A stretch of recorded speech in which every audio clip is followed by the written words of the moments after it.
right. Good evening and welcome to a Psychological Humanities and Ethics lecture at the Lynch School of Education and Human Development at Boston College. We hope that this space can be home to ethically rich conversations taking place at the intersection of various fields. And we're delighted to have you with us here tonight. Our topic for this evening is Law, Psychology, and Healing, Exploring Racial, Ethnic, and LGBTQ+ Representation in Education. I'm Mary Kelly Persyn with Dr. Maryam Jernigan-Noesi and Dr. Hector Adames.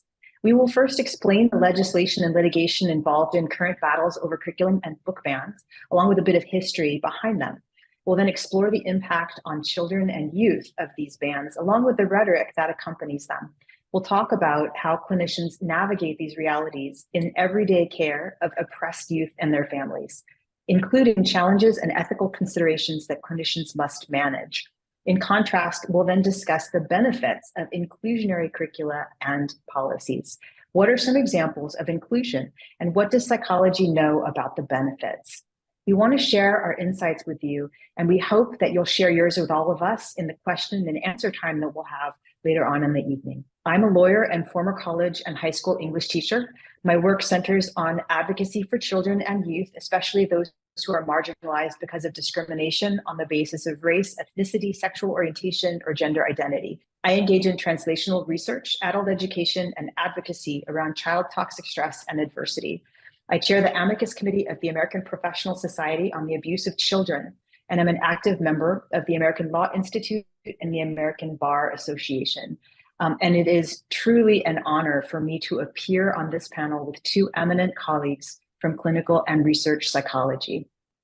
Dr. Hector Y. Adames received his doctorate in clinical psychology from the APA accredited program at Wright State University in Ohio and completed his APA postdoctoral internship and postdoctoral fellowship at Boston University School of Medicine.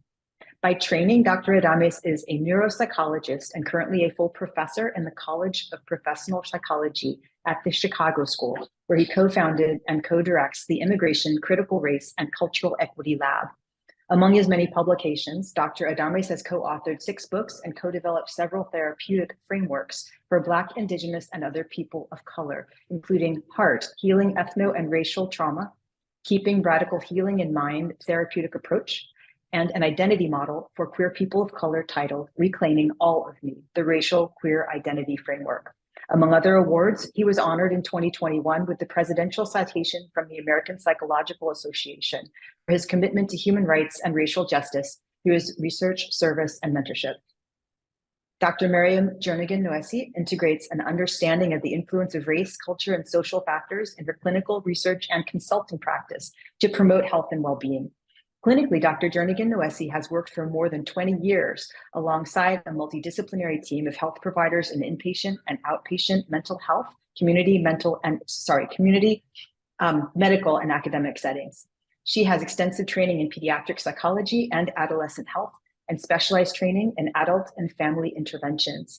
Dr. Jernigan-Noesi has over 15 years of instructional experience at collegiate institutions and academic medicine. She founded the Intersections Research Lab at Agnes State College. She continues to engage in research through her firm, Jernigan & Associates, where she continues to focus on the investigation of the influence of socio-ecological factors on health outcomes. Dr. Jernigan-Noesi's work has been recognized by the Ford Foundation and the American Psychological Association, among others.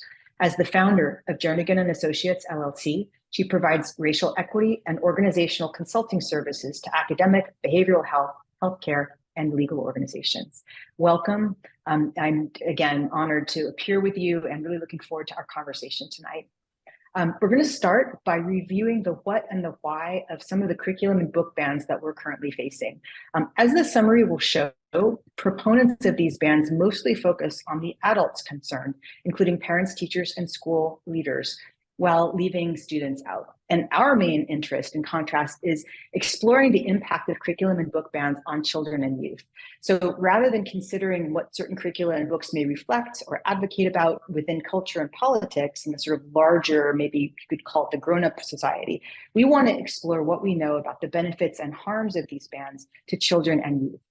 We center the best interests and well-being of children and youth rather than the political battles of adults.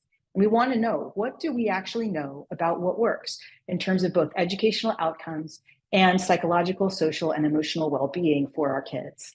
So let's define a couple terms. What are we actually talking about when we say curriculum and book bans? How many laws are we talking about?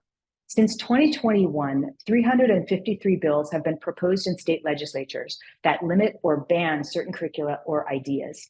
18 states have passed 31 of these laws. Today, there are 43 bills pending, and Utah has already passed one this legislative session. Missouri leads the pack with 8 bills pending. There are 10 executive orders in 7 states. So there's a few categories of these bans that we want to explicate a little bit. So the first one you may have heard of is as divisive concepts. And divisive concepts tends to be talked about in the same way as critical race theory in these banning statutes. Laws and policies banning the teaching of so-called divisive concepts sprung up on the state level after former President Trump issued an executive order titled Combating Race and Sex Stereotyping in September of 2020. And that order forbade the military, federal agencies, federal contractors, and even recipients of federal grants from providing training on any of a list of 9 so-called divisive concepts that are purportedly part of DEI and related training. And so, for example, 3 of those listed concepts are that one race or sex is inherently superior to another race or sex, that the United States is fundamentally racist or sexist, and that any individual, I'm sorry, I'm having a little technical difficulty here, one moment, and that any individual should feel discomfort, guilt, anguish, or any other form of psychological distress on account of his or her race or sex. And so if these sound a bit artificial to you, there's good reason. They're very putative. So there's these 9 concepts that no one actually teaches in classrooms or does in a training, but they were kind of caricatured in that way in order to write these laws. So bad actors then demonized critical race theory and associated it with all of these purportedly banned ideas. President Biden rescinded this order as one of his first acts in office, but the damage had been done, as we can see now. Laws and policies duplicating these prohibitions had already mushroomed in states and school districts from coast to coast, and we continue to see that flood now. The next bucket I wanted to talk about a bit was diversity, equity, and inclusion, social emotional learning, and culturally responsive pedagogy, which tend to be grouped together by the other side, I might say. So more recently, these curricula have been targeted as divisive and ideological. And the curricula I'm speaking of, again, are DEI, social and emotional learning, and culturally responsive pedagogy, which are designed specifically to boost student academic performance and well-being. Critics claim that they're critical race theory in disguise, threatening to indoctrinate students to liberal political views. And in their view, teachers should focus only on academic content, or what they characterize as academic content. Others claim that these curricula impermissibly indoctrinate teachers themselves. Today meaning right now, there are 22 anti-DEI bills moving through state legislatures. SEL and culturally responsive pedagogy have been interpreted as divisive concepts by some states. In the midst of a flood of bills limiting what can be taught, there are a few real gems that require demonstrably political or ideological instruction.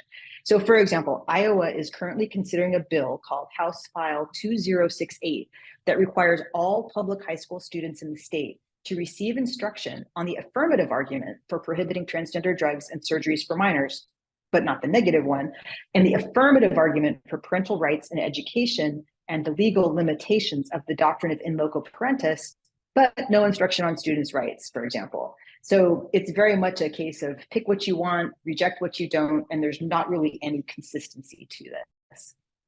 The next category of bans I want to just address for a moment is don't say gay. That's you may have heard of these from Florida in particularly. In addition to these more overarching curriculum ban laws, there are also a number of laws on the books that specifically ban topics related to LGBTQ identity in the classroom. So these don't say gay laws prohibit discussion of sexual orientation or gender identity in classrooms. Some cover all the way from kindergarten to senior year of high school, so many of those kids are adults. Today, there are at least 26 Don't Say Gay bills moving through state legislatures, 20 of which also include provisions requiring teachers to out trans students to their parents, known as forced outing. So last, let's talk for a minute about removal and banning of books with race and LGBTQ conscious themes. So the public controversy over book banning focuses on libraries and schools removing reading materials from classrooms and libraries or restricting student access to books and materials. And these bans are justified putatively by state obscenity laws. But by far the most common books removed from shelves contain LGBTQ and or BIPOC characters and themes. Even though the books removed supposedly contain no artistic or educational merit, which is the definition of obscenity, one of the most frequently banned authors is Pulitzer Award-winning author Toni Morrison, widely regarded by English academics, me among them, as one of the finest American authors of the 20th century and beloved as an American masterpiece. And beloved is frequently banned putatively for obscenity. Currently, there are 39 book ban bills progressing through state legislatures. This next piece is really important because it's not talked about very much. So the less discussed, but potentially even more harmful book ban, it actually comes in the form of state rejection of textbooks. So states like Texas and Florida have outsized influence on the textbook industry due to their size. So when they reject textbooks, the ripple effect is large.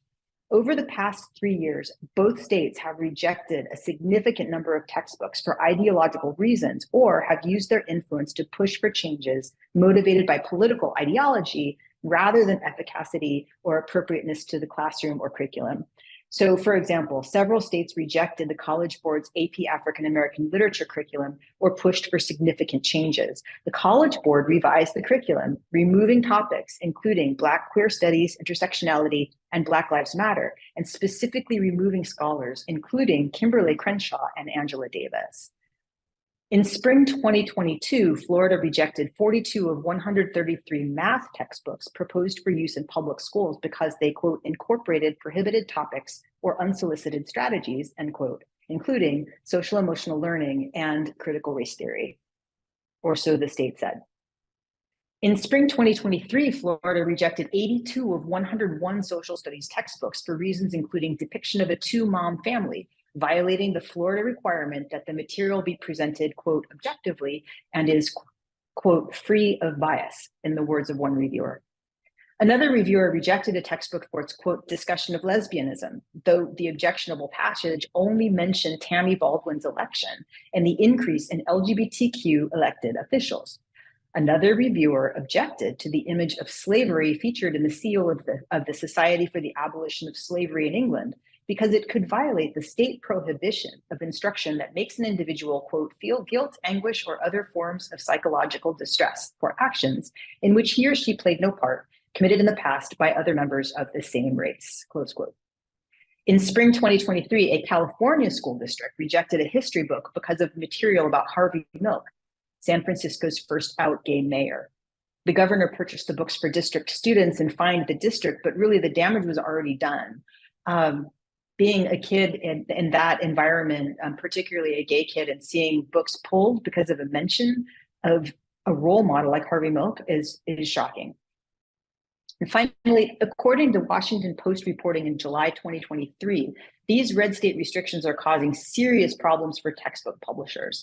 So sales are down significantly, and publishers now need to undergo negotiations with states to ensure that they won't be fined or banned from doing business in the state due to the content of their textbooks. And in Tennessee, publishers are at risk of imprisonment. So what I want to do next, I mentioned that we were going to talk about a case that was back from the 2010s that really is illustrative in this context. And so this case started in 2010 when the Arizona legislature passed and the governor signed into law a prohibition of ethnic studies. It was enforced only against the Mexican American Studies program in Tucson, which began in 1998 as part of Arizona's compliance with a desegregation order. So that's pretty ironic. The Mexican American Studies program existed because a court found that that school district discriminated against Mexican American students, and here the state is trying to end it.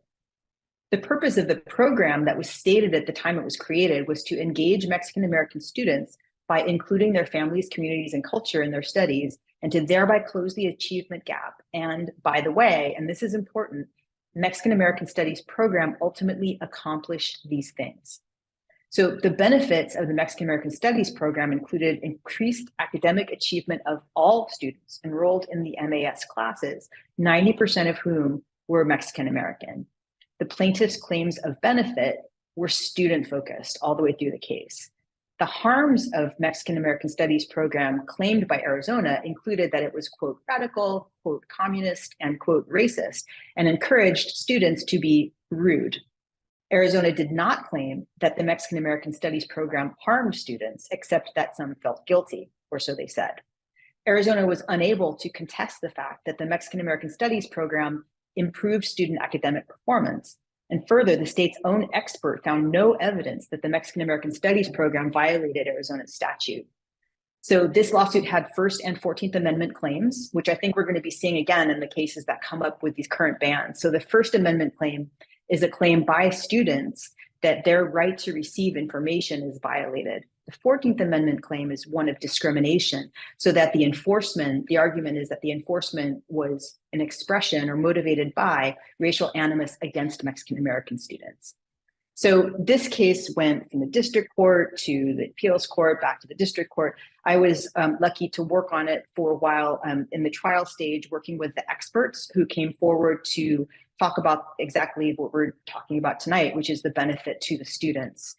And Judge Tashima, who was sitting in the district court and wrote the final opinion, did find resoundingly for the students that the enforcement against the Tucson Unified School District and the Mexican American Studies program was motivated by racial animus and therefore violated the 14th Amendment. And notably, the court stated that the rhetoric surrounding the campaign against MAS, quote, contributed to a tendency among policymakers, the media, and members of the public to assume that the majority of persons of Latino descent were non-citizens and contributed to anxieties expressed in public discourse about the, quote, Mexicanization of the state, close quote. And how ironic is that? I mean, considering the historic origins of Arizona as a state to begin with. And you can hear echoes of this kind of rhetoric in the current curriculum debate. So that's important to note. The court noted the state's assumption that materials were used in order to indoctrinate students, instead of the more rational assumption that teachers were using them in the balanced way that's normal for secondary educators. And the court said the assumption of indoctrination was itself an example of negative stereotyping. Again, important for our present moment. Their insistence, Arizona's insistence on ending the program, despite its demonstrated success, was further evidence of animus. And finally, the removal of those materials due to racial animus violated the students' First Amendment right to receive information. So what we get out of this case is that students have a right not to have materials removed due to impermissible reasons like animus or an administrator's dislike of an idea. We don't yet have a situation where students have an affirmative right to be represented or to be included in curriculum. But I'm hopeful that the kind of work that we're talking about tonight that establishes clear benefits to students of representative and inclusive curriculum can help us get there in future years. There are a couple of cases that are running in courts now related to current events. We can talk about those later in tonight if folks are interested from the audience. But that's really where we are in terms of the law and legislation. These laws and the lawsuits and the accompanying rhetoric have a significant negative impact on children and youth. And the theory and research and practice of psychology have so much to offer clinicians treating children and youth who are affected by these laws and lawsuits and political rhetoric, just coming on and on and on. And so I would really like to pass the mic over to Dr. Adames to tell us, to start in on our discussion of impact and implications. Great. Thank you so much, Mary Kelly, for that rich legal analysis and really walking us through historical events that have happened and also what's currently cooking in the pipeline, as they say. So of course, I'm coming in with my psychological lens, and I'm inviting all of us in this webinar space to kind of think of ourselves and our role in this mess, right? So like, why does this matter to you? Why does this matter to me, to us, right?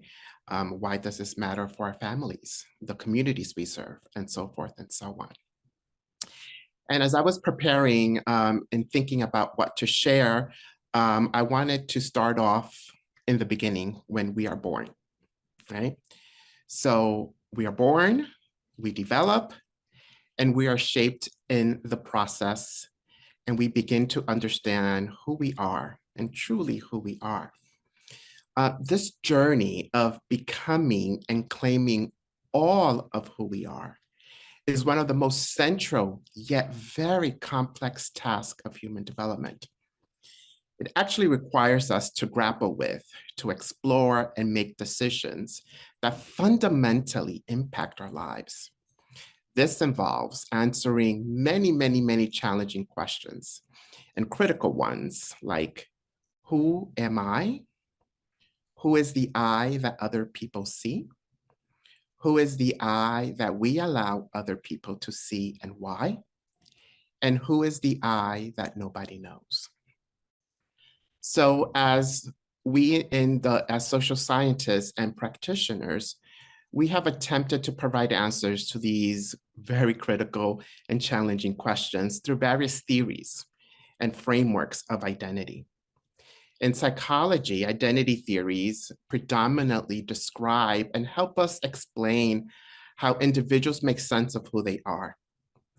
Two of the most influential psychology theories, in my opinion, Dr. Erik Erikson and Dr. Janet E. Helms, propose theories of identity that depict how people define and integrate various aspects of the self, including their intrapersonal world and their place in the social world, while at the same time synthesizing biological, psychological, and societal demands.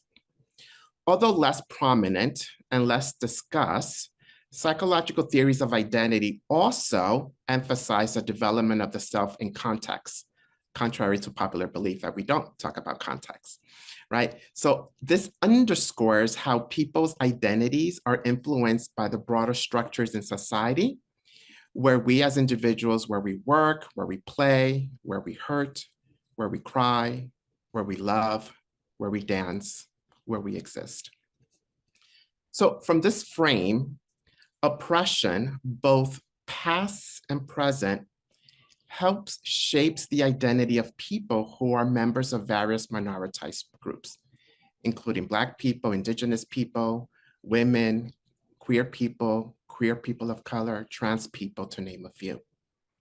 Similarly, social theory describes identity as the process of connecting, right? That connection of connecting with a larger group of people with similar values and characteristics, worldviews, belief systems, and practices. Well, my grandmother used to say, how we do things around here. Expressed differently, a focus on the collective rather than only the individual falls within the realm of social theories.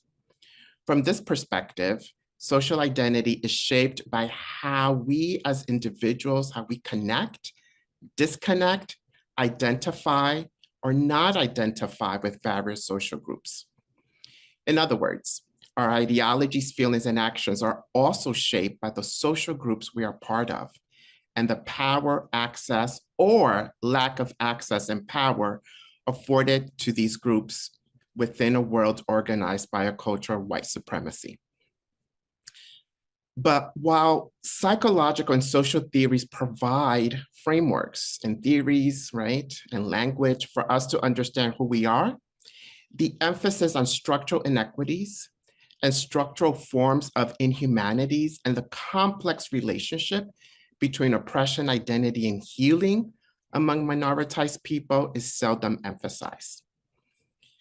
Although changing, albeit slow, is happening, and more people, both in and outside of psychology, are creating radical, life-affirming theories and practices, we are experiencing many pushbacks. And we're doing this within the context that Mary Kelly shared with us, right? So think of cancel culture, hyperpolarization, books and topics banned by the state, frightened academics, and self-censorship are just a few of the examples that are slowing and at times derailing our collective progress.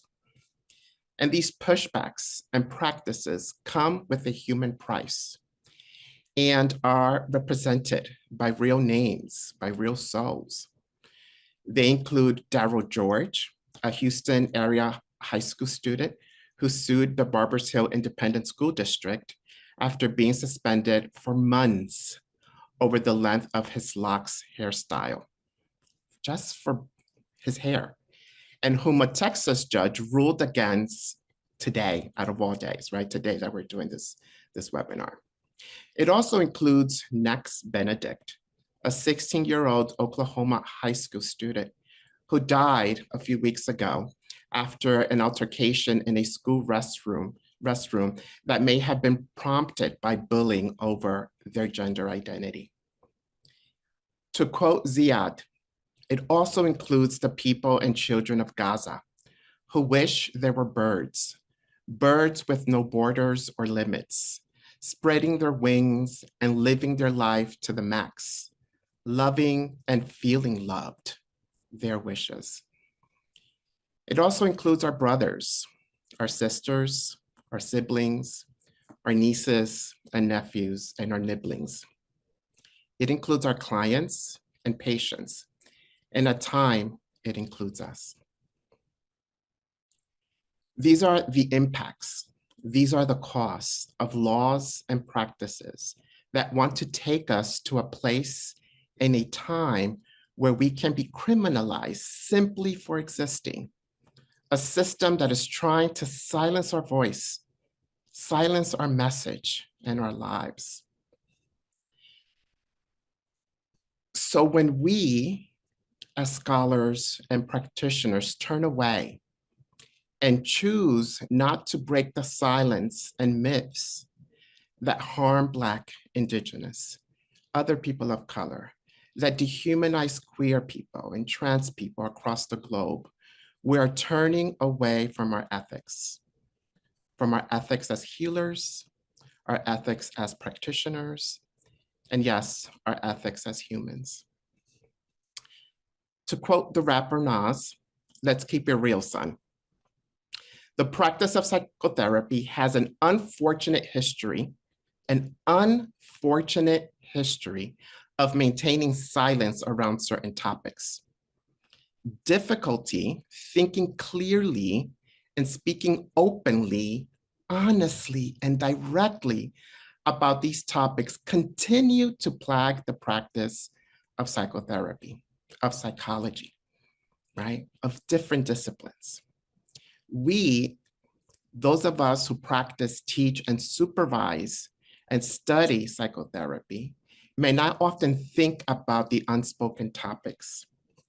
We may swerve around the silence as if it were a deadly threat.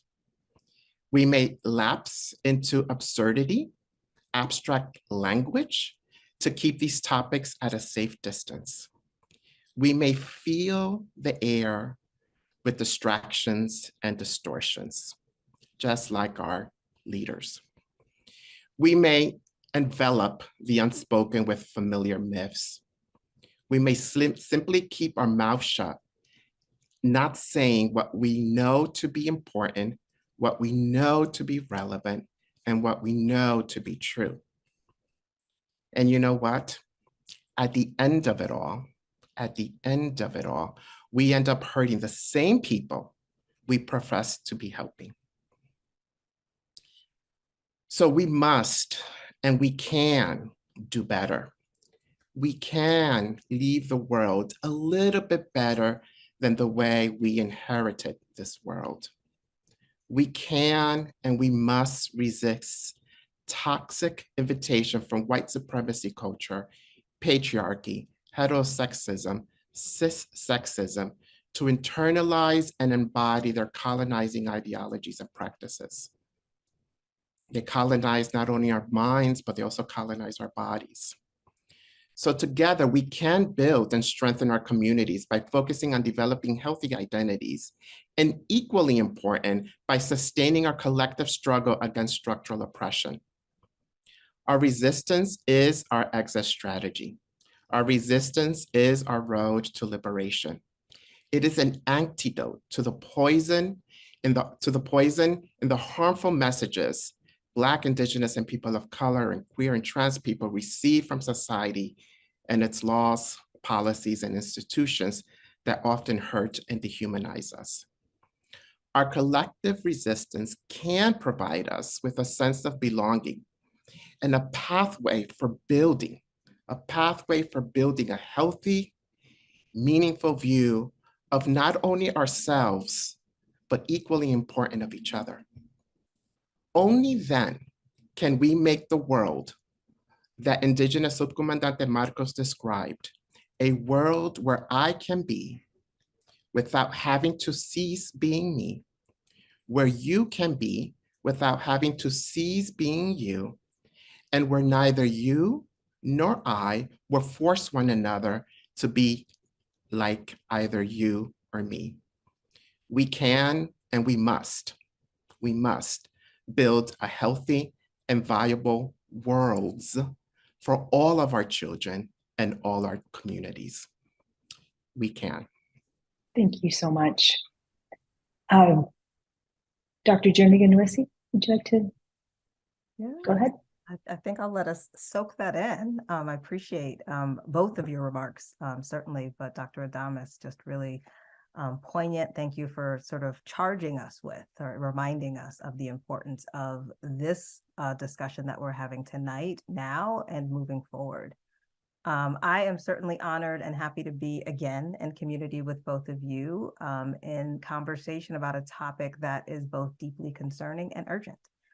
As has been indicated. And as a psychologist, as a mom, as a human, right, as a practitioner, I have been deeply invested in my life, but certainly in my profession and thinking about the well-being of youth, as you indicated in our introductions, but particularly for me, youth of color, as well as queer youth. And I've watched, I will say, over the past few years in particular, with increasing concern, especially again, as a mom of a young one, as the sort of legislation and the bans that Mary Kelly so aptly outlined earlier have gained traction and continue. And I think in watching with increased concern, I'm also watching in shock and awe. I also understand, right, have a critical understanding of history. I'm on some days not surprised, but deeply, disappointed. So I do want us to hold the words of Dr. Adames as we continue in our conversation with one another, and certainly encourage the audience as we complete our time to offer their sentiments and questions and be in community and conversation with us as well. The other important perspective I think that I hold as an individual that also works in consultation spaces, and particularly, a lot of my consulting work started in academic spaces and not higher ed initially, more so pre-K, really through 12 settings. I'm also mindful of the adults in the lives of youth that are also working in the states, right, that are also in the agencies and in the organizations and in the professions that help us, or at least ideally, allow us to be in the lives of youth, and yet are too, right, impacted by the legislation that we see being championed and passed in certain states. So I also want to remind us, right, that not despite the passing of some of the legislation, not everyone, right, in those states agrees, right, with the sentiments, certainly that underlie what is happening. And so we also want to hold those individuals, I think, today, as we think about the charge and if we think about our humanity.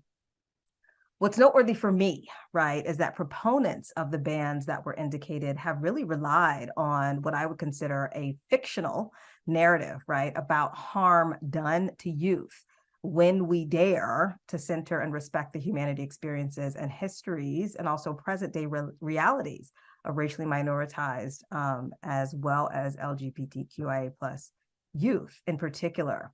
I think we've been in conversation and certainly, have asked the question, harm done to whom, right? Especially given some of the research that we will highlight, and I think conversations that we can certainly illuminate that really demonstrate the benefits, right, of a more culturally responsive as well as culturally inclusive educational setting for youth in particular. So I think we have to continue to remind folks that there is, in fact, no evidence, right, as Mary Kelly indicated earlier, that the idea or the notion of a culturally inclusive or racially conscious educational environment does harm. Not only do we have to remind individuals of the fact that there's no evidence, I think it's also important for us to sit and to understand the reality of our educational systems, and remember that we were always striving for culturally inclusive. We never arrived there, right? We're not yet at that point. So I also hold that perspective as well, right? This is an ideal. It was an ideal as it gained popularity, and we are facing, right, certainly a shift in sentiments. But that doesn't miss me as well, that this is, as we think about what evidence, what research, right, what information exists, some of the limitation, right, is certainly due to the fact that we are in progress, so to speak, or were in progress with regard to really championing and resisting, as Dr. Adamas said, some of the efforts that are certainly at hand currently. And so what, as we think about, for me, language matters. And as we think about even some of the language that we're using tonight, racially conscious, culturally inclusive, pedagogy and approaches to teaching, what exactly are we talking about? And I know that we will talk about that even more so. I think for me, right, we're really talking about the promotion of critical thinking, right, the necessary promotion of critical thinking, and the ability to really view and engage youth as students and learners as active contributors, right, to their knowledge. And Mary Kelly, you highlighted the fact that oftentimes it is the case that the decisions that are being made do not take into consideration, right, the perspective of youth and students, right, as they're both being made historically and certainly today. Culturally inclusive approaches also convey, right, an expectation that students will succeed in formulating knowledge. So they're active participants in the process, not being dictated to. And yet, right, so much of, I think, the sentiments of the youth and the families that I work with that are paying attention to national headlines, are struck by others making decisions, right, for them that really impact their both learners' experiences in the classrooms, and again, they have implications for the reverberating, effects or implications.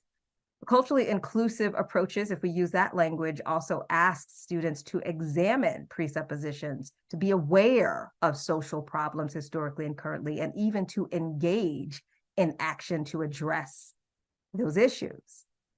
And so of note for me, there certainly have been reports and studies, right, that have indicated the benefits, right, when students are in environments that curate and foster those kinds of practices, right, those kinds of experiences, and have educational institutions that really enact policies, right, that allow for such things to happen. So there's not an absence. There's certainly an exclusion, likely denial and minimization, right, of some of those studies. One that I think I point to is a study that was published, more recent, a report, I should say, a white paper, as it is referred to, that was published by the National Educational Association, which conducts really a comprehensive analysis of existing research studies that really look at the experiences of students who participate in, for example, right, either ethnic studies curriculum or other kinds of environments that may be deemed or characterized as culturally responsive or racially inclusive. And what they found overwhelmingly, sort of looking across a variety of studies, which are outlined beautifully in this report that can be found online, is that such environments lead to individuals, humans, youth, right, that are more academically engaged, that often perform better academically, that lead to the kinds of concerns that we've heard discussed relative to education and youth for for such a long time, higher graduation rates, right, the kinds of conversations that some, both educators and administrators are often fixated on. I think more importantly, right, some of those findings and studies also highlight that pedagogical approaches that are inclusive facilitate really the core goals of what we think about when we are referencing public education, right? So really the idea of promoting democracy, right, by preparing youth for citizenship, teaching cultural literacy, right, and critical thinking, developing the capacity even for critical thinking and self-directed learning and those types of experiences, which we know are essential across the lifespan from a developmental standpoint. And even, right, helping to cultivate, I would say, a workforce or a future workforce that can engage and enact in ways that allow for competition, so to speak, right, if that's a value for some folks in a global marketplace. When we, however, exclude diverse perspectives from education, we absolutely deny individuals, We deny students, right, the opportunities to both see themselves reflected in the curriculum, but for others, right, to also see that representation and to benefit from it. We don't allow, I think, based on that exclusion, youth, particularly youth that are minoritized and marginalized, to feel validated, right, to feel affirmed in their identities, as Dr. Adamus referenced, to learn about really the richness and the rich tapestry of human experiences from a global perspective. And this erasure, we know, has profound implications for the health, right? And I mean, but not just psychological kind of health or emotional health and well-being, but the overall health and well-being of youth, all youth, and certainly for youth of color and queer youth.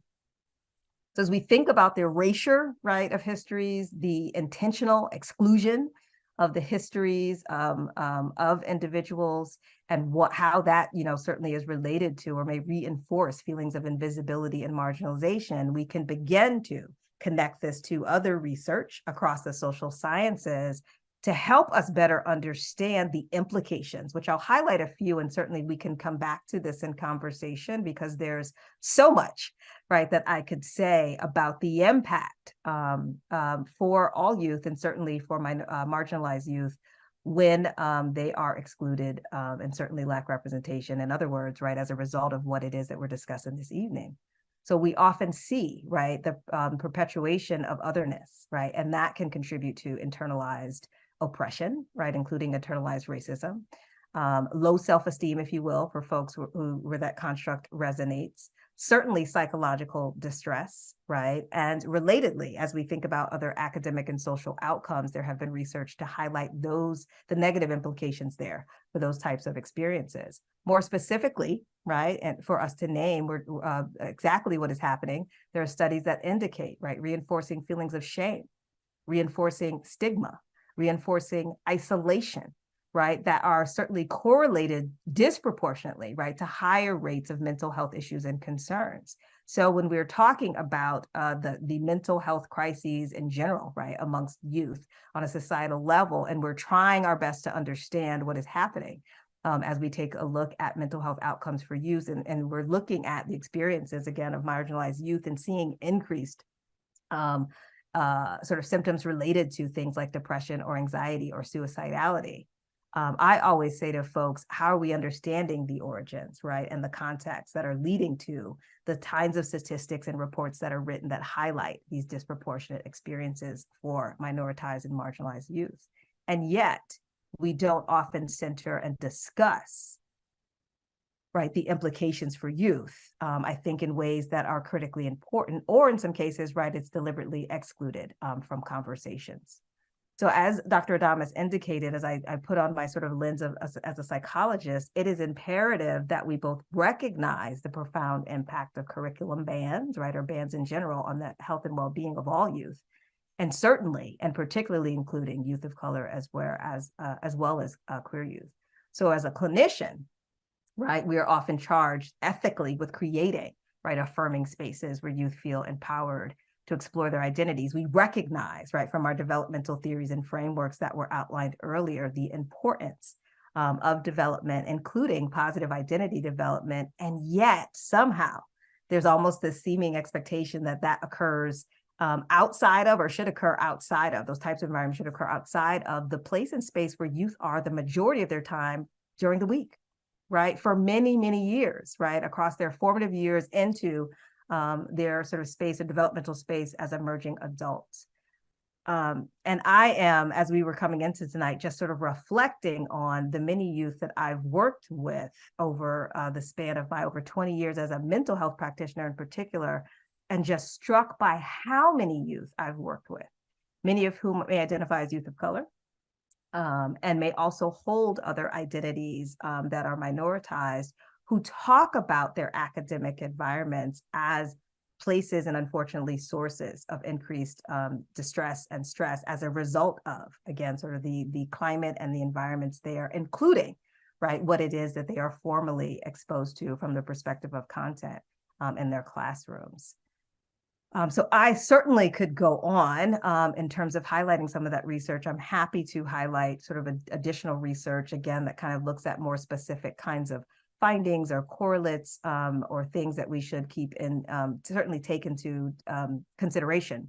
What I will say in closing as we transition into more of a conversation amongst ourselves and some questions is really to charge us with really integrating, right? What I feel are often separate or siloed conversations. So as we're talking about things like racial trauma and discrimination and oppression, how are we understanding how this shows up, right, in the lives of youth, and in what way, and how is this relevant in terms of the conversation we're having? As we're thinking about identity development, what are the promoters, right, and deterrents for that development, especially given the context of educational systems and the fact that youth as learners are in those systems and have such huge influence and impact, right, on their development, on their academic attainment from multiple perspectives. And as Dr. Adamas indicated, there are reverberating, right, sort of impacts and influences for youth and families and communities, right, for all of us. So how are we also expanding this conversation while we are highlighting the implications for youth that are often marginalized? The missing piece of the conversation for me is also that this is beneficial for all youth, right? We don't want to center and sort of center ourselves or center the conversation as only being reflective of, or that this is only impacting, right, a certain segment of youth based on identity categorization, while not including, again, youth that may hold identities that align with sort of dominant, categorical backgrounds in society. That piece for me, as we think about race, as we think about sexual orientation, or even think about gender identity, is also critically important, because when we talk about or have the discussions, I feel like, in what are dichotomous ways, then it also becomes a barrier for helping individuals understand why this matters for all of us. So I also want to ensure that we hold that space in place as we continue the conversation. But I will certainly pause there and allow us to sort of engage in a collective conversation moving forward. That is such an important point. I just want to put an underline under that. It was one of the findings in the Mexican American Studies case that the Mexican American Studies program literally did, as you said, benefited all the kids who took it. It didn't hurt anyone, right? And the implication was that there was some kind of indoctrination or insult happening. It didn't hurt anyone, and it benefited all the kids. And yet, even so, the grown-ups in the room, so to speak, tried to prohibit it. Why? I think also about the fact of, divisive concepts. Okay, so what is at the heart of that claim, divisive concepts? The claim is, I think, that critical thinking, that being presented with ideas that conflict and having to work through that, or having to learn about ideas and concepts and structures that are unknown to you previously, like that's somehow divisive or somehow harmful. So it was interesting in the Mexican American Studies case. I just want to mention one thing about the amicus brief that we did in the Ninth Circuit. This is how I first came into contact with the case. I represented teachers who were saying, they were pointing out the damage done when you take out particular books from a curriculum. And the claims around it were, of course, and still are with a lot of these books, that they indoctrinate kids, that teachers teach this book to the kids straight, so to speak, that the contents of the book are supposed to be the thing that the children take on wholesale and believe in, right? Which means that you couldn't teach a book without a kid taking on the entire environment and like theory structure of the book. But the thing about the teaching, in Tucson as elsewhere, the teaching standard of care, so to speak, is to teach critical thinking, right? Like when you teach a book, you teach kids how to think about it, how to place it in context, how to challenge its assumptions, right? How to really kind of assimilate it in a critical way, critical being a positive concept, right? And that was a finding in that case, that critical thinking is key to development and educational development for the kids. I mean, obviously, to us, it's an obvious point. But there's this denial of the value of that criticality that I find in bad faith, honestly, because it's not intended to achieve what it claims. And also really threatening to our youth. And I was hoping that I could ask the two of you to think about that for a minute. Like when you hear about divisive concepts and you see that list of 9 concepts that are supposed to be torn out root and branch. They're not even what they claim to be, right? But what does that mean when you take divisiveness or divisive concepts out of a curriculum and out of a school context? I think this goes back to like the power of language, right? Are these divisive concepts, right? That's part of the false narrative, right? So even if we prime the conversation, I think in that way, we have to start with like disrupting that narrative for me.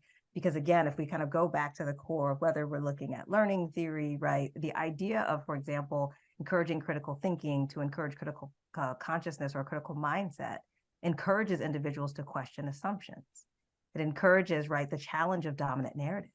It encourages, right, the engagement of deeper analysis in an effort to really foster a sense of empowerment.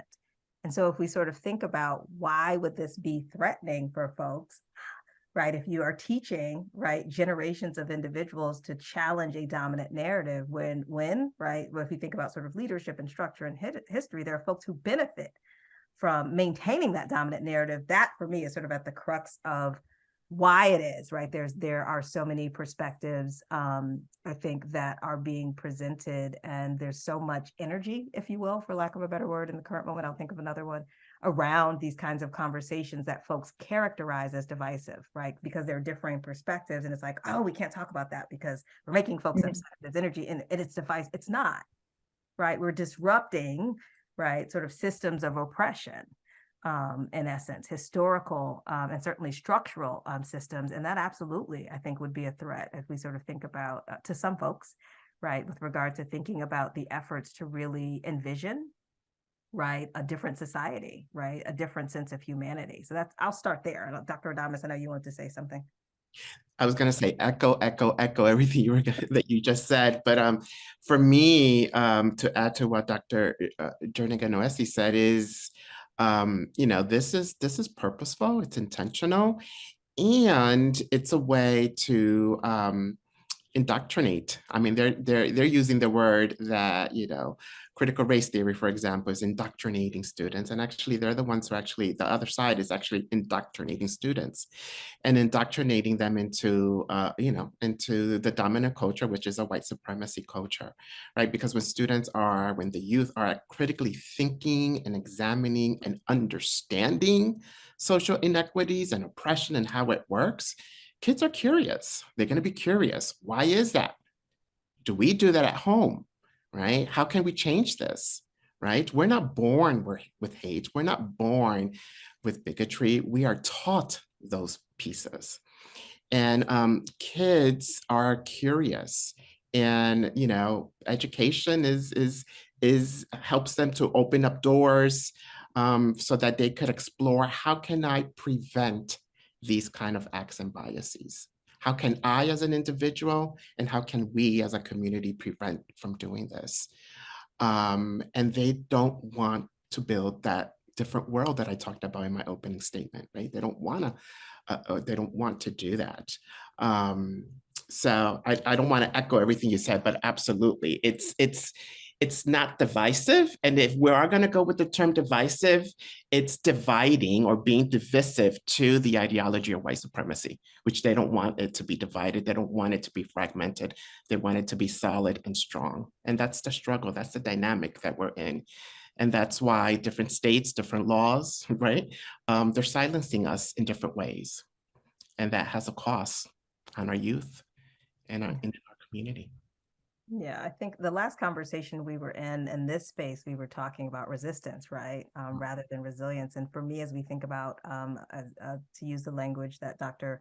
Adamus put on the table for us earlier, sort of liberation and resistance and empowerment, when you're presenting and teaching curricula that challenge exceptionalist views of history and society, it provides youth, students, learners with agency and empowerment, right? It enables them to resist predominant narratives that may continue to marginalize them and erase their experience, right? And so they're fostering, right, a sense of resistance, but that's also leading to, according to our research overwhelmingly, their ability to develop a positive sense of identity.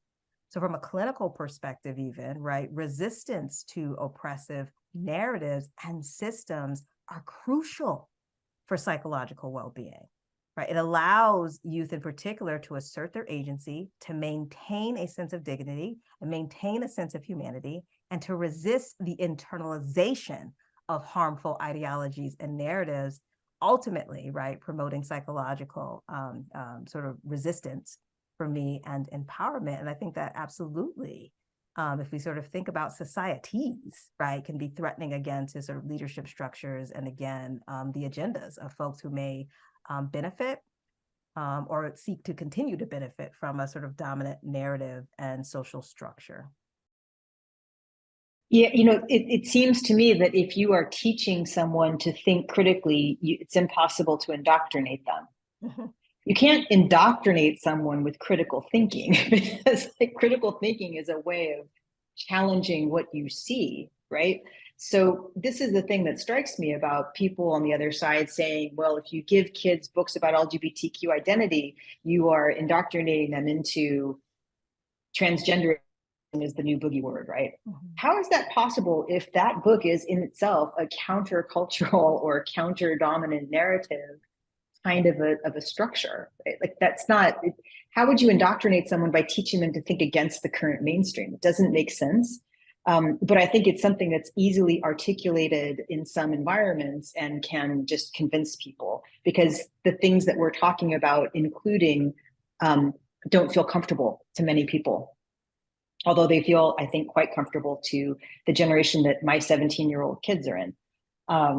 To those kids, it doesn't make sense not to include. But, I think it's just another example of, what you two have been talking about, which is the intentionality behind the arguments, behind the flimsy arguments, really, that don't have a good basis, right? There's an intentionality behind that motivates and pushes it.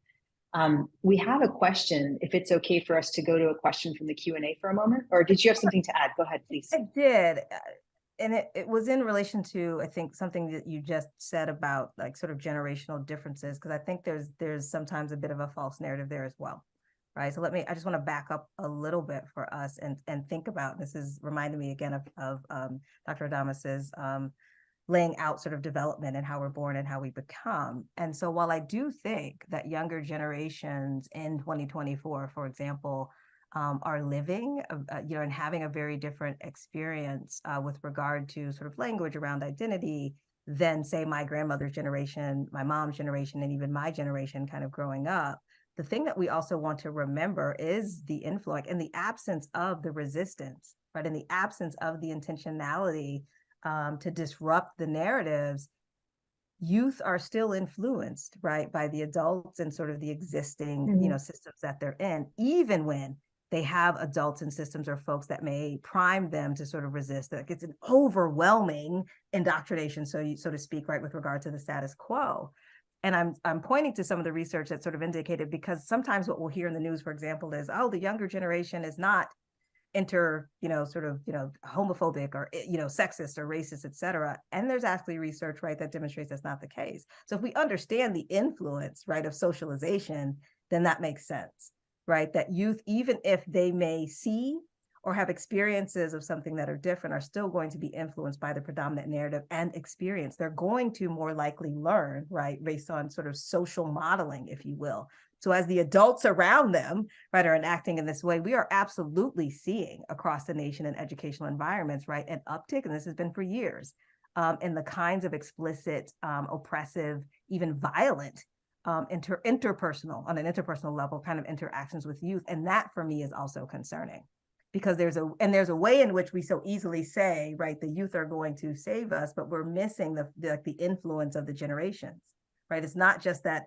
I heard someone sort of say, well, we just need the older folks to kind of go. That's not true, because they've had an influence and an impact already, right? So we've got to, both ends. It's also one of the reasons why Dr. Adames indicated, I am a huge proponent of starting the conversations in early childhood, right? Identity does not happen in adolescence, right? It begins very early on. There are opportunities there to disrupt, right, sort of narratives to facilitate that process of resistance that I talked about. And Mary Kelly, as you indicated, because it becomes harder if we start earlier, right, for students to continue to, or learners or youth, right, to continue to ideally continue to internalize, right, some of what they're hearing, or more likely, right, to challenge some of those sentiments. I just wanted to say that it's also, for me, the reason why SEL got thrown in there, because we know that SEL often shows up, right, in pre-K and schools. And so I think that is not coincidental to the points that you all made earlier. But I just wanted to say that.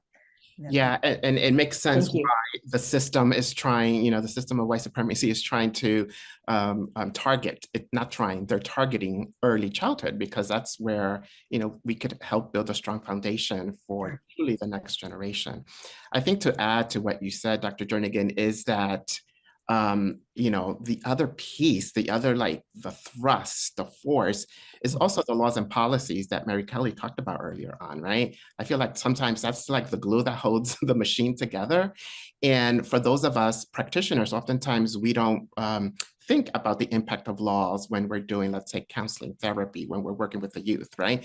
We think that's something out there that we're only going to leave to the Mary Kellys of the world, to the lawyers, right?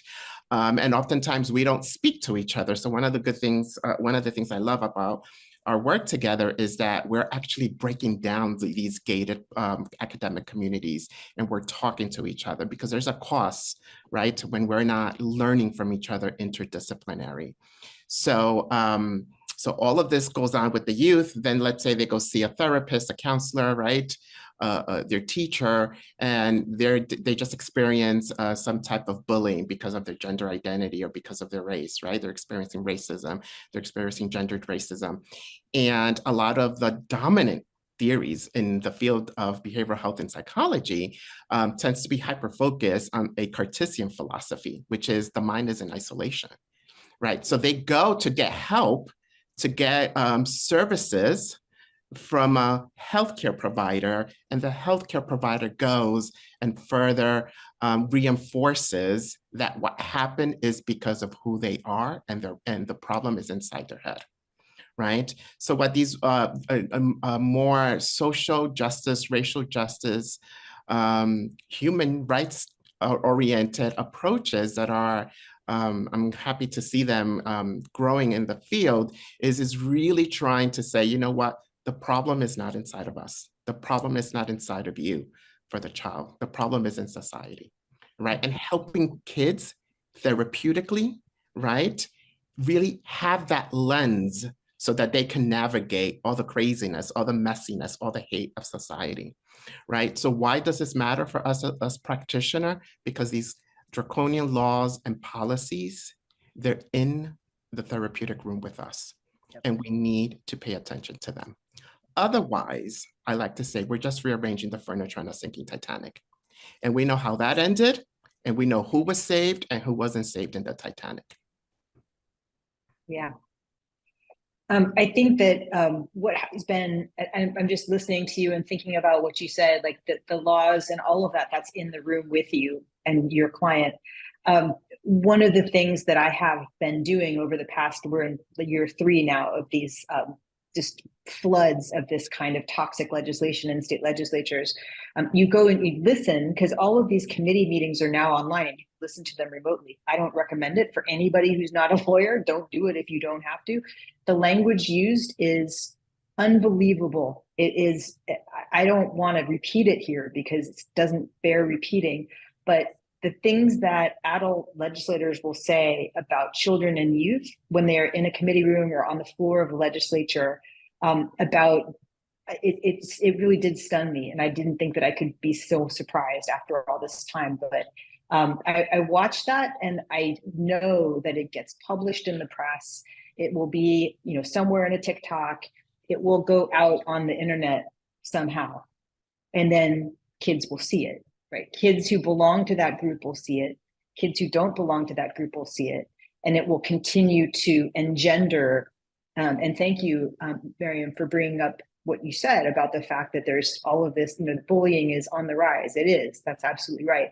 I was for a moment taking my 2 kids as data instead of anecdote. They're anecdote, not data. So, it's a scary world out there. And I do think that all of that language that's used, particularly those words, is a poison in a sense. And I wanted to ask the 2 of you, while we're thinking about implications and about clinical practice, if we think of ourselves as adults in society as not being clinicians, but being responsible, all of us together, for the mental health of our youth, like, what are the most helpful things that we can do to try to be an antidote for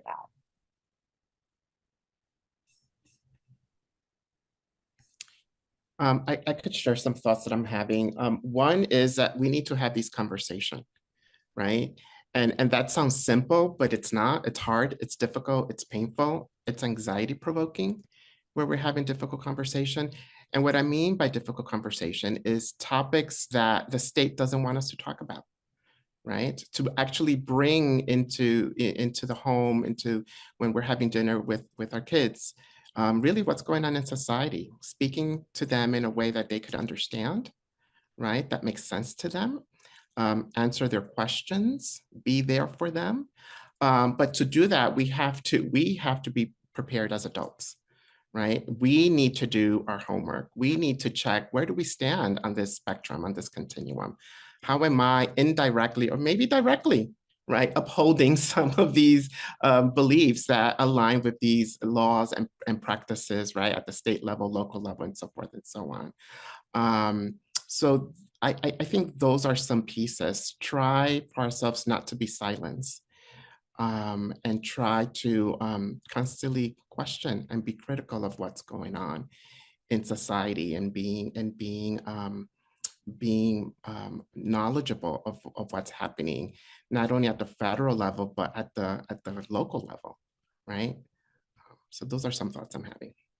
No, I would agree wholeheartedly and say it just reminds me of a conversation when I was a graduate student, sort of watching faculty members, have this conversation about at that time, the language of social justice, right? And just this powerful sort of sentiment that social justice is not something you do, it's something you live. So as we think about racial justice, like any kind of justice, it is what Dr. Adamus, you sort of referenced.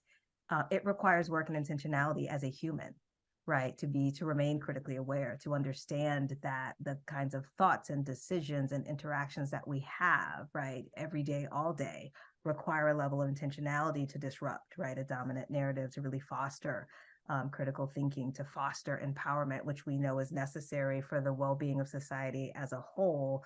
And for some folks, I've heard them say like, wow, that's it's exhausting, it's overwhelming. Now it's a way of life, right? If we are to get to right, the sort of ideal society or even global society where we're able to exist as humans in a way, right, that doesn't compromise or marginalize, certain groups or individuals and compromise their health and well-being, then we have to do the work, right, of learning to live justice, right? Not just see it as an intellectualized concept. And so that plays out in every decision that you make.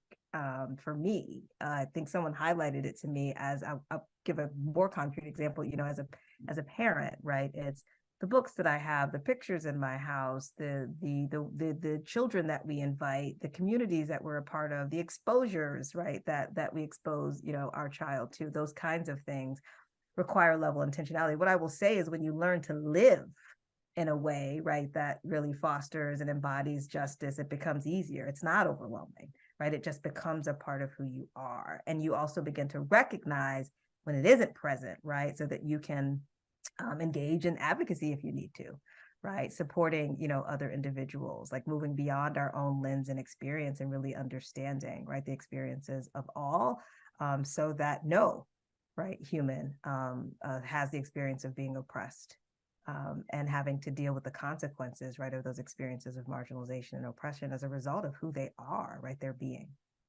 Yeah.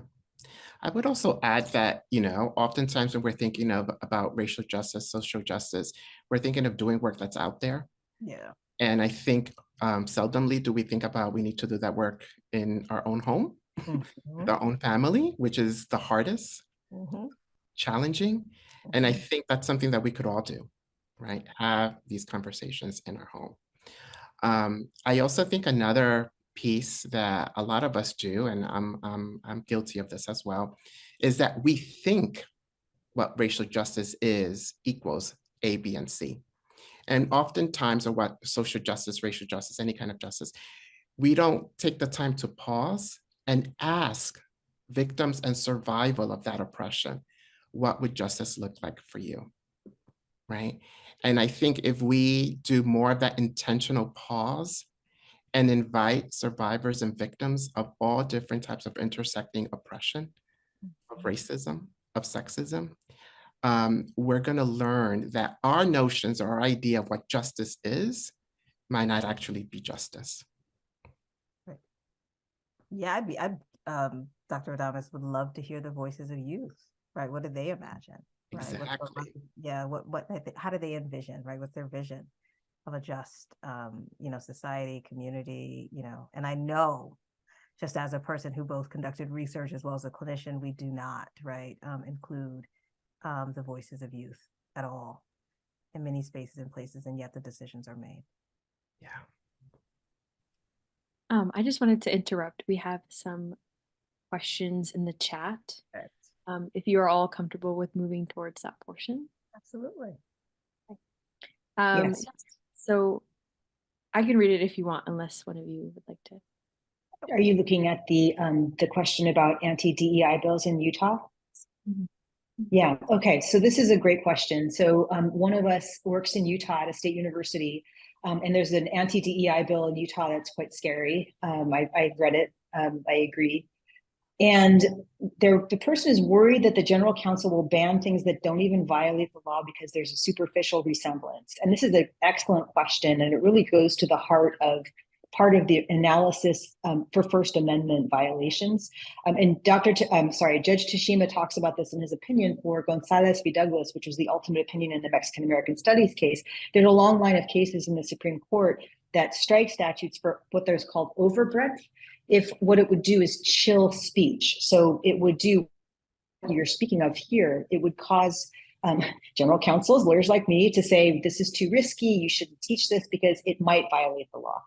Another example of this, if anyone saw the publicity around a permission slip that was sent home for a child because there was going to be a Black person reading a book to their class, and so the permission slip was sent home, that's patently ridiculous, but it's a sign of the people who are at the end of the impact wave of these laws, who are looking at their work and saying, well, I better just not do anything because I'm really afraid I'm going to violate this law, particularly when you start talking about imprisoning librarians, right?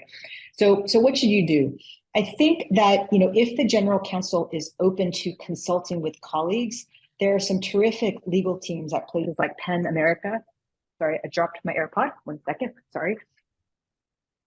Penn America and other places that, a lot of these nonprofit legal agencies have some really good suggestions about ways to work around these laws, and kind of give the general counsel and the leadership of the university some comfort that it's not necessary. NAACP LDF is also excellent on their analysis of a lot of these laws and showing, particularly when you're looking at this concept people have that now we can't have DEI and we can't have affirmative action. That's not true, right? But the effect of that Supreme Court decision was to cause people to think that. And so people like Penn America, like NAACP LDF, are producing some excellent analysis that's helping folks thread the needle. So I think my suggestion would be to see if the general counsel is open to, just learning from some of these folks, like what's possible and what's not.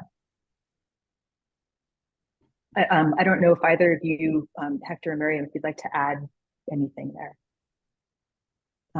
It's a great question and it's a real risk. Let's see, do we have another one? Do we report these hacks to the medical board for violation of their ethical duties, for lack of cultural competency, for inflicting harm and re-traumatizing?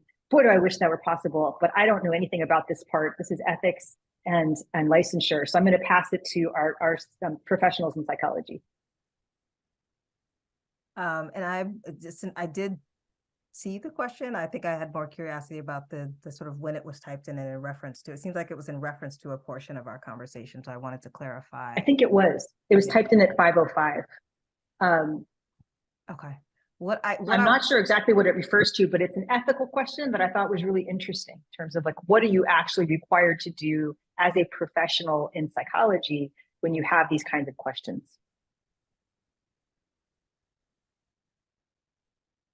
So so the question would be for whomever typed it in, like, which questions are we referencing? I think I was having a few different associations to, again, sort of news stories, headlines, articles that I've read more recently.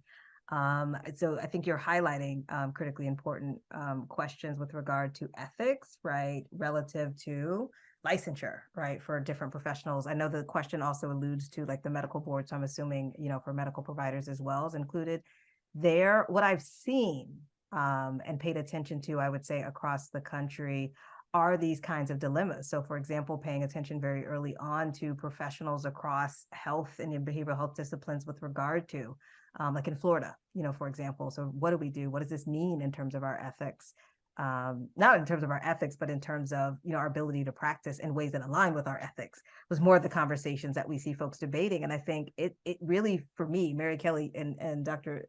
Damas, please feel free to chime in there in terms of your take on this, but I feel like it's varied. I don't know that there's a universal answer for folks. People are still grappling, right, as these bans roll out, what the implications are. I think from an ethical standpoint, providers are clear, right? This violates our ethics in terms of do no harm, et cetera. Nevertheless, what are the ramifications, right, of some of the legislation and the bans that are going through has been the questions that I've seen debated, and it's really differed across state lines for some folks. I, as that question was being read, was also remembering this week seeing the posting of, for example, I think it was the Association for Dermatologists, for example, around an effort to ban, if you will, DI efforts across their subdiscipline, right? And so there was lots of commentary there. So again, as we think about just the language that's being used to describe or that's being associated with regard to bans and the implication for practitioners, there was a lot of conversation and discourse about who's championing the idea of no, we shouldn't be talking about DEI because it's basically saying the same thing. It's divisive. And this resolution that was presented to, before we leave, I'll get the accurate association, but I do know it was dermatology in particular because the information was sort of citing the racial disparities in particular for the number of dermatologists of color and the implications there. And so what does this mean? So what I would say is there are no universal answers yet, but I would agree with something that Hector, you alluded to earlier in terms of we have to have the conversations. We have to engage in the advocacy. We cannot assume, right, that these kinds of issues will be resolved at an interpersonal level. This is multifaceted. So we need to be working across disciplines. We need to be pulling in other disciplines to support us. But the piece for me that seems critically important is advocacy so that we can create the kinds of policies that allow us for, right, more concrete answers, if you will, or resolutions to being able to, again, serve folks and to do no harm, right, at its core as health providers. Yeah. We had a helpful, oh, sorry, go ahead. Yeah, what I would add to the ethics question. So thank you to the person who asked the question is that, you know, at the end of the day, I tell my students, if we needed to crystallize or boil down our ethics, at least for us as psychologists, or any health profession, is to help without hurting, right? So it's the constant question that I ask myself when I am in an ethical dilemma. How can I help without hurting the person, right? And in many ways, there's tons of books out there. There's webinars you could go to, right? It's easier, like Dr. Jernigan said, to kind of thinking about it at an interpersonal level, right? It's easier for us to say, okay, this is probably gonna hurt my client and so forth and so on. I think we might be better at catching ourselves in those moments. And that's because our ethics codes are hyper-focused on the individual, right? And perhaps something for us to think about, those of us in the healthcare profession, is how can we expand, or what needs to be expanded in our ethics so that we also have an ethics to the communities we're serving or the community in which we're practicing, so that the ethics is not just hyper-focused on interpersonal professional relationship, but what about our relationship to the public? Right? So those are areas for us collectively to think about, to dream about, and to include into our ethics. And there was a point of clarification by the attendee, and it was with regard to the comments about psychologists causing more harm when gaslighting and not helping people when they try to seek help. And so even with that, I think that clarification, it is nuanced. I mean, if I sort of think about racial categorization in particular, as a Black identified woman who is a therapist, I've worked with, I think more often in terms of my own practice across time, with folks that identify as people of color. And so their narratives and their stories, they feel comfortable sharing with me. I know that in many cases, those stories go untold and unheard. And so I do think the more that we can engage in conversation, right, the more that we're likely to hear about explicitly such occurrences and be able to sort of shift, again, as we think about our professional associations, even including, for psychologists, shift what is seen as acceptable. Because I do think historically, as Dr. Adamas pointed out in the field of psychology, that's sort of baseline for me and sort of typical, right? So folks that hold minoritized and marginalized identities, our research indicates that they're less likely to sort of bring their full selves, their identities into the space because of experiences when they've attempted to, right, as relevant to their presenting concerns, those experiences are minimized, ignored, or folks don't know what to do with them, so to speak. And if we even take that back to our training as psychologists, the kinds of conversations, topics, and scholarship that are being centered today were not.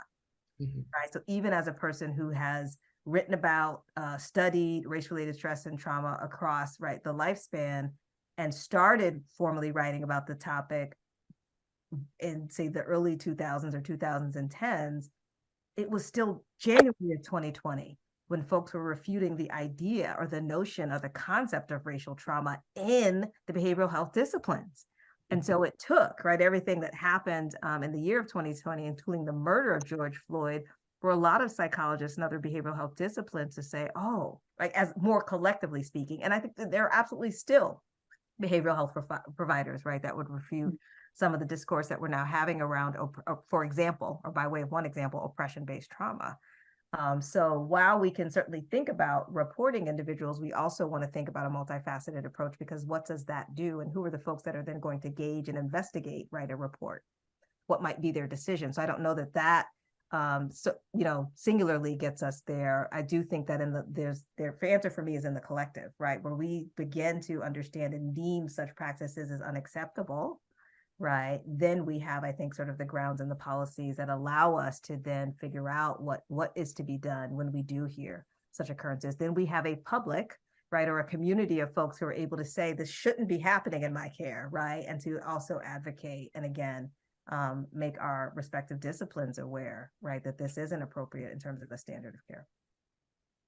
There's a really interesting connection here to law, in the sense that we as a profession, I think, and this is certainly true in parts of the American Bar Association, are grappling with the question of a client, like, because we have clients like psychologists do, right? And we're supposed to represent their interests. What do you do as a lawyer with a client, a private lawyer or a public lawyer, someone who's been elected to the legislature, when your client, so to speak, is asking you to do something that is deeply unethical or against a core anti-discrimination principle that's embedded in the law, right? So we have core anti-discrimination principles throughout our legal construct. They don't, we wouldn't claim that they've been accomplished, but those principles are important, right? So suppose that you are a lawyer, you've been elected to the state legislature, and you sit on a committee as a lawyer, and that committee is having a hearing about one of these bills that we've been discussing, and a witness or another of your colleagues from the legislature starts with the hate speech. Are you ethically bound to stop it because that is, counter to core ethics of legal practice, or should be? Or do you not stop it? I haven't seen anybody actually stop it in watching these committee hearings. The question is, is that something that lawyers ought ethically to be bound to do? I mean, I think so. I'm still trying to work out how this idea works, but I think, that there's a sense in which law has to have that conversation, and has not, because we think of it as a First Amendment issue that it's like a live wire and you can't touch it. That your First Amendment right to be able to, espouse an idea or say things shouldn't be limited by your identity as a lawyer. But that is changing. We have model rules of professional conduct that are trying to get there, but it's hugely controversial within the legal profession, surprisingly. But I think what we see in public discourse, and I don't mean to imply that the public discourse we're seeing is anything worse than has always existed, but I do think that there's a level at which it can be espoused by and used by people who used to, I think we would have expected them not to use it, and now it seems to be more common or more commonly accepted. And what do you do with that? So. I think that we have answered the questions that we've been presented. And I wanted to take a moment. We have just a couple minutes left, and I wanted to ask the two of you to make a closing comment if you'd like. I won't say much. I think what I will offer, I think, to all of us that are certainly here and that may view this conversation even at a later date is, while the conversations and sort of what is happening can feel daunting, particularly for those folks that are committed and sort of advocates and passionate, right, about certainly promoting whether that's social justice, racial justice, et cetera, is the importance of radical hope, if you will.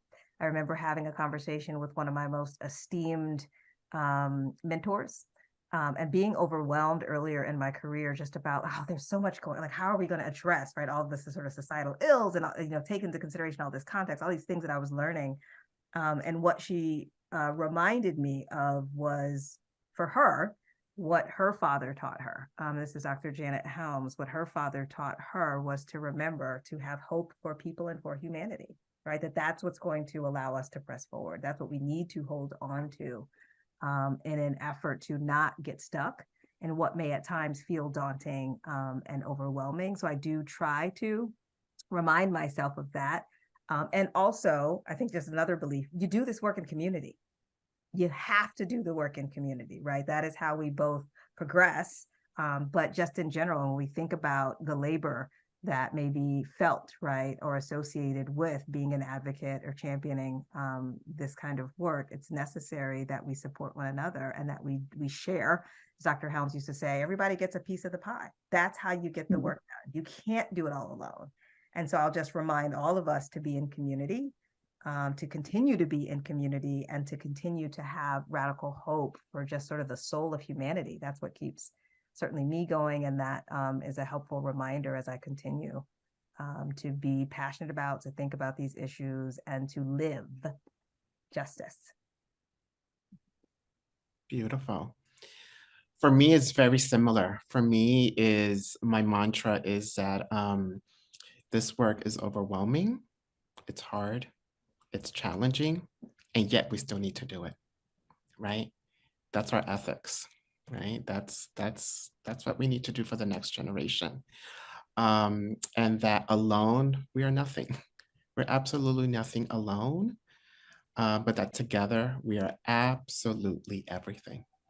And these laws, these policies, a culture of white supremacy is trying very hard for us to not be together. Doesn't mean that when we're together, it's easy. It doesn't mean we're not going to step on each other's toes, right? And there's not going to be ouch moments, but we still need to be together and transgress those moments. So what about you, Mary Kelly? What are your last words? Thank you. At times like this, I just always think of how deeply affected I've been by my involvement with the civil rights community. It really shaped me, not just as a lawyer, but it shaped me entirely. From my internship at NAACP LDF forward, I have learned everything from what the community does together. And so I just think of myself as like having taken a baton, and I carry the baton for the time that I have, and then I make sure that I get that baton into somebody else's hand. Put the pebble in the river is the other way I say it to my kids. Do your part in the realization and the comfort that there's a lot of people out there. There's a big community that all is driving toward the same end. And when we find each other, it's a source of such strength. And so I really appreciate the two of you tonight, especially for doing this work.